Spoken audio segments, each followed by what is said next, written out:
සබ්බ පාපස්සා කරන නොකල යුතු දේ සියල්ල නවත්තන්න. සියලු පව් නොකල යුතුය. කවදා ඉඳන්? 2026 ඉඳන්.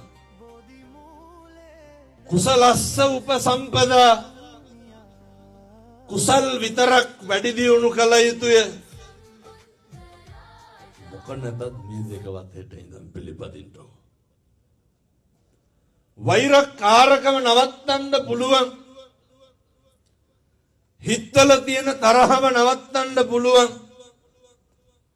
එකම ආත්ම භාවය පින්නතුනි මනුෂ්‍ය ආත්ම භාවය. එනිසා අද මම හොඳටම දන්නවා මේ හැම කෙනෙක්ගේම හිතවල පොඩි කාලේ ඉඳන් ඉන්න වෛරක්කාරයෙක් ඉන්නවා.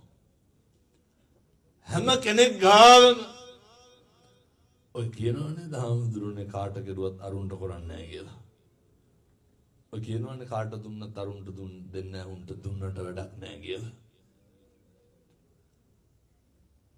වෛරකාරකම නැති කරන්න නම් අර ඉන්න තරහකාරයත් එක්ක තියෙන ගනුදෙනුව නැති කරලා දාන්න ඕන. වෛරක්කාර ගනුදෙනුව නැති කරන්න ඕන.